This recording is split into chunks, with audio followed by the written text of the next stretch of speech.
As far as I can remember, I didn't actually realize I was going to have a brother until he was about to be born.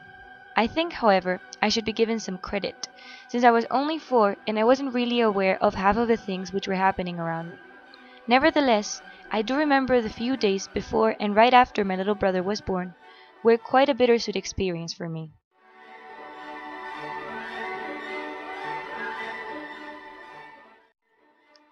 My parents suddenly decided to disappear one day. My toothbrush, my favorite pajamas, and the stuffed animal I slept with were packed and sent to my grandparents' house alongside my shocked self. The situation wasn't actually that dramatic, since my grandparents' place was barely 5 minutes away and I used to spend most of my afternoons drawing, napping, and eating there. However, 4-year-old me, who had never been a day away from her parents, was terrified of the new room she had been given and the unfamiliar bed she would have to sleep in. In fact, when I woke up in the middle of the night and didn't find myself in my bedroom, I couldn't help but cry my soul out and call for my grandma.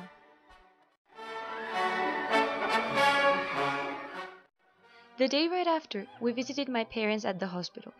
I was so relieved to see them, smiling at me like they always did, and more so when Dad and I went out for lunch, something which only happened during very special days. We were having a great time, and I had just acquired a brand new stuffed animal, a wonderful tiger, when my grandpa rushed towards us, talking and smiling, and my dad hastily made his leave, saying my little brother had finally been born. Who was this impertinent baby, I thought to myself, who dared to take away my parents from me? I was, I had to admit, a bit jealous.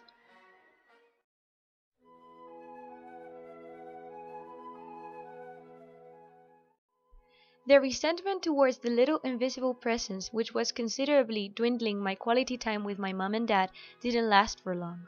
After all, who could be mad at a tiny creature, all rosy and crinkly, wrapped up in a bundle of soft blankets?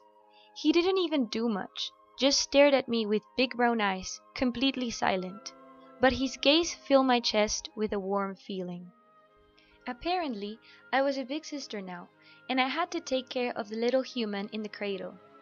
Mom said he was still fragile, that we had to be careful with him, and I was scared to even graze him with my fingertips. At that moment, however, my brother firmly caught one of my fingers in his little fist, tugging at it with fierce determination, still looking at me with widely opened eyes. With that almost handshake, he seemed to have sealed the deal.